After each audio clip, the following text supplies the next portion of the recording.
VK coaching centre में आप सभी छात्रों का स्वागत है। आज मैं बताने जा रहा हूँ महाकवि सूरदास का जीवन परिचय। ये 5 नंबर का आता है। वीडियो पूरा देखना, लाइक और सब्सक्राइब अवश्य करना, ठीक है। ये पेपर में अवश्य आता है। तो देखिए इसका जीवन परिचय, सूरदास का जीवन परिचय क्या है, सूरदास कौन थे, क्या थे, कहाँ जन्म हुआ था, इनके गुरु कौन थे, इनकी रचनाएं क्या थी, इसके बारे में बताने जा रहा हूँ। देखिए जीवन परिचय। कृष्ण भक्त, कृष्ण भक्त की शाखा के कवियों में अष्ट छाप के कवि ही प्रधान हैं और उनमें श्री श्रेष्ठम कवि हिंदी साहित्य के सूरदास जी हिंदी साहित्य के अन्य कवियों के भांति सूर की जन्मतिथि भी संदिग्ध है, ठीक है। तो कुछ लोग इनको कहाँ, इनका जन्म सन 1478 ईस्वी में वैशाख शुक्ल पक्ष पंचमी गुरुवार को मानते हैं।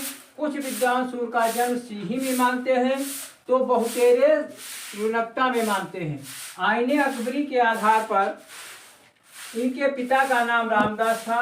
इनके जन्म स्थान आदि को पद्य में एक साथ इस प्रकार समेटा जा सकता है। क्या है? रामदास सुत सूरदास, रामदास सुत सूरदास ने जन्म रुकता में पाया, गुरु वल्लभ उपदेश ग्रहण कर भक्ति सागर लहराया। कुछ विद्वान इन्हें जन्मांध कहते हैं और भारतीय हरिश्चंद्र इन्हें जन्मांध बताया है। कुछ विद्वानों का कहना है ये जन्म से अंधे नहीं थे, तो कुछ विद्वानों का कहना है जन्मांध अंधे थे। तो कहने का मतलब कुछ विद्वान क्या, देखिए जब सूरदास छोटे थे, एक दिन वो जा रहे थे और इतना भगवान में लीन थे, इतना भगवान में लीन थे, वो कुएं में गिर गए। अब जब कुएं में गिरे 6 दिन पड़े रहे, तो 6-7वां दिन जब आया तो भगवान स्वयं आकर इनको वहां से निकाल लिया। और जब निकाल लिया तो उन्होंने देखा भगवान की मूर्ति, तो उन्होंने कहा मैं भगवान को ही देखूं, इसलिए वो भगवान से हमने विनय किया कि मुझको सूर बना दीजिएगा। तो उनकी बात भी सही हुई।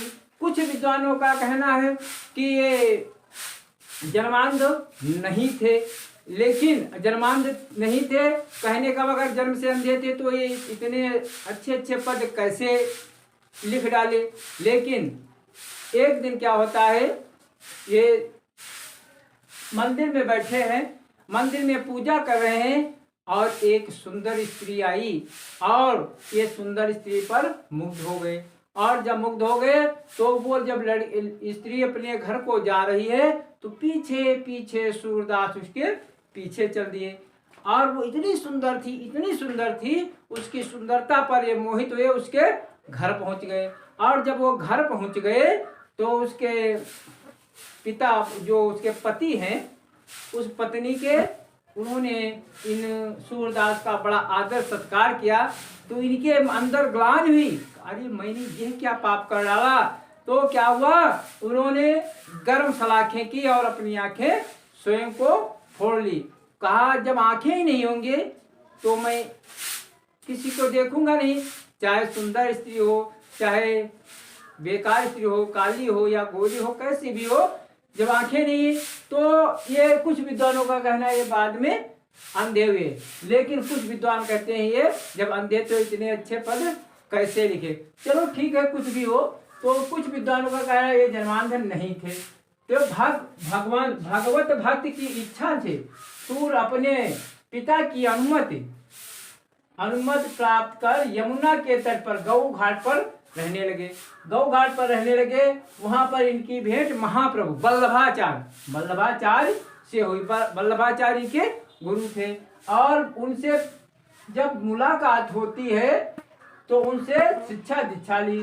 सूर्य नित्य एक नया पद बना करके एक तारे पर गा करके भगवान की स्तुति करते थे। फिर धीरे धीरे क्या होता है, स्तुति करते थे। एक दिन श्री नाथ जी के मंदिर में ये पूजा कर रहे थे और पूजा कर आरती करके पारसौली चले गए, और ये पूजा करके पारसौली चले गए और वहीं पर सम्मत 1690 विक्रम सन 1583 ईस्वी में इनकी जीवन लीला समाप्त हो गई। सूरदास के पदों का संग्रह सूरदास है।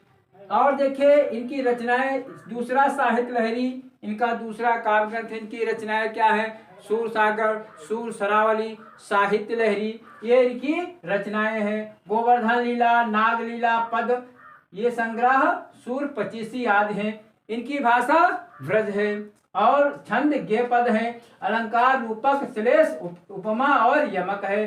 शैली मुक्तक है और भावात्मक। जब ये कोई पद गाते थे तो इतना मन उसमें रम जाता था, तो भगवान में रम जाता था।